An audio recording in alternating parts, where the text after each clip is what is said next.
Hello all, welcome back to my channel coffee with Kavitha. ఈరోజు వీడియోలో మామిడికాయ పచ్చడిని ఎలా తయారు చేయాలో చూసేద్దాం.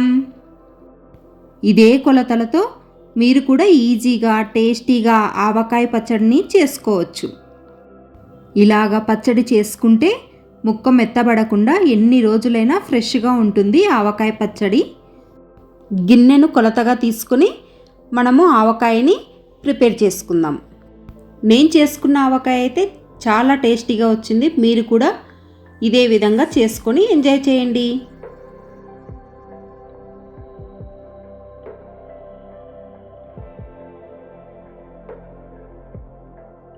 ముందుగా మార్కెట్లో ఆవకాయకి సరిపోయే మామిడికాయలను ఎంచుకోవాలి. వాటిని మీకు నచ్చిన సైజులో ముక్కల్ని కొట్టించుకొని తెచ్చుకోండి. ఆవకాయ కోసం మామిడికాయలు పుల్లగా ఉండాలి, పీచు ఎక్కువగా ఉండాలి, అలాంటి మామిడికాయల్ని ఎంచుకోవాలి. అలాగే మార్కెట్కి వెళ్ళేటప్పుడు ఒక క్లాత్ 1 లీటర్ వాటర్ తీసుకుని వెళ్ళండి. ఎందుకంటే కాయ కట్ చేసుకునే ముందు శుభ్రంగా క్లీన్ చేసుకుని పొడిగుడ్డతో తుడిచి ఆ తర్వాతనే ముక్కల్ని కొట్టించుకోండి. ఇలాగా ముక్కలన్నీ పొడిగా ఉన్న క్లాత్ పైన వేసుకోండి. ఒక్కొక్క ముక్కని తీసుకుని పొడిగా ఉన్న క్లాత్తో శుభ్రంగా తుడుచుకుందాం. జీడంతా తుడుచుకున్న తర్వాత టెంకకి ఒక లేయర్ ఉంటుంది, ఆ లేయర్ కూడా తీసేసుకోండి.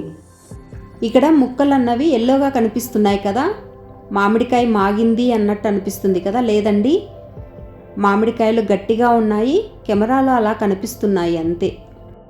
ఇలాగా ముక్కలన్నీ క్లీన్ చేసుకున్న తర్వాత ఒక ½ అన్ అవర్ అలాగా వదిలేయండి. ఏదైనా చెమ్మ కానీ తడి లాంటివి ఏమన్నా ఉంటే ఆరిపోతుంది, పచ్చడి పాడవదు. ఇక్కడ ఆవపిండిని నేను ఆవాలను వేయించుకొని చల్లార్చి పొడి చేసుకొని వాడుకుంటాను. ఆయిల్ కూడా హీట్ చేసిన ఆయిల్ మాత్రమే వాడతాను. పచ్చి ఆవపిండి కానీ హీట్ చేయకుండా ఆయిల్ కానీ వాడను, ఎందుకంటే నాకు నచ్చదు కాబట్టి. ఇప్పుడు స్టవ్ పైన ఒక బాండీ పెట్టుకొని 1 స్పూన్ మెంతుల్ని వేయించుకొని తీసుకుందాం. దోరగా వేయించుకుందాం. మెంతులు వేగిపోయాయి, పక్కన తీసుకుని ఉంచుకుందాం. ఇప్పుడు ఆవాలు కూడా దోరగా వేయించుకుందాం. మనం ఏ బౌల్తో అయితే మామిడికాయ ముక్కల్ని తీసుకున్నామో అదే బౌల్తోనే ½ బౌల్ ఆవాలు తీసుకున్నాను. దోరగా వేయించుకొని చల్లార్చి పౌడర్ చేసుకొని పక్కన ఉంచుకుంటాను. మెంతులు ఆవాలు 2 కలిపి మిక్సీ వేసుకుంటాను. ఇప్పుడు మామిడికాయ ముక్కల్ని తుడిచి పక్కన ఉంచుకున్నాము కదా, కొలత తీసుకుందాం ముక్కలని. నేను ఈ బౌల్తో 5 కప్పుల మామిడికాయ ముక్కలు తీసుకున్నాను.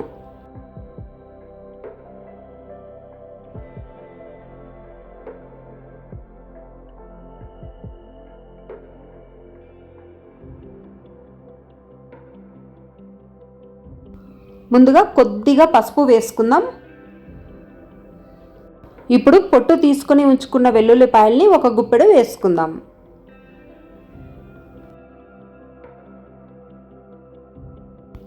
మనము ఏ బౌల్తో అయితే మామిడి ముక్కలు తీసుకున్నామో అదే బౌల్తోనే ½ బౌల్ ఆవపిండి మనం వేయించి చల్లార్చి పౌడర్ చేసుకున్నాం కదా, అదే ఆవపిండిని ఇక్కడ వాడుకుంటున్నాం.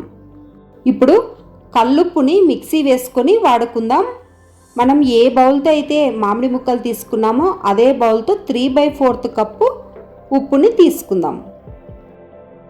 ఇప్పుడు కారం, మనం మామిడికాయ ముక్కలు తీసుకున్న బౌల్తోనే 1 కప్పు కారం వేసుకుందాం. ఇంట్లో పట్టించిన కారం అయితే కారంగా ఉంటుంది కాబట్టి 1 కప్పు సరిపోతుంది. బయట తెచ్చుకున్న కారం అయితే ఇంకొక గుప్పెడు వేసుకోండి. ఇప్పుడు చూడండి, 5 కప్పుల మామిడి ముక్కలకి 1 కప్పు కారం తీసుకోండి. 3/4 కప్పు ఉప్పు తీసుకోండి. అరకప్పు ఆవపిండి తీసుకోండి. కాస్త పసుపు వేసుకోండి. గుప్పెడు వెల్లుల్లి రెబ్బలు వేసుకోండి. 1 స్పూన్ మెంతులు వేసుకోండి, సరిపోతుంది. పర్ఫెక్ట్ కొలతలు ఇవ్వండి. ఆయిల్ మాత్రం 2 కప్పులు వేసుకుందాం. ఏ కప్పుతో అయితే మామిడి ముక్కలు తీసుకున్నామో అదే కప్పుతో 2 కప్పుల ఆయిల్ సరిపోతుంది.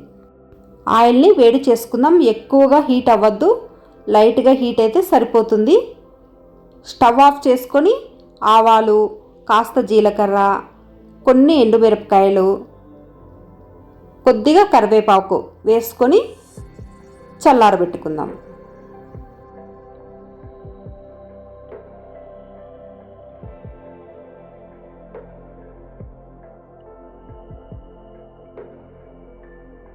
ఇలాగా ఆయిల్ అన్నది చల్లబడిన తర్వాత మాత్రమే మామిడి ముక్కల్లోకి వేసి కలుపుకుందాం.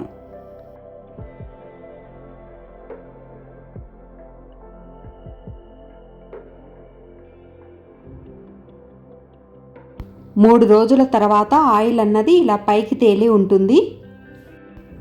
పచ్చడి ఊరిన తర్వాత మూడవ రోజు ఖచ్చితంగా కలుపుకోవాలి. ఉప్పు కారం తక్కువైనట్లయితే ఇక్కడ కొద్దిగా వేసుకొని సరి చేసుకోవచ్చు. నాకైతే అన్నీ కరెక్ట్గా సరిపోయాయండి. చాలా రుచిగా ఉంది. మీరు కూడా ఇదే కొలతలతో చేసుకోండి. ఉప్పు తక్కువైనట్టయితే పచ్చడి అన్నది బూజు వస్తుంది. Yummy avakaya is ready. Thank you for watching.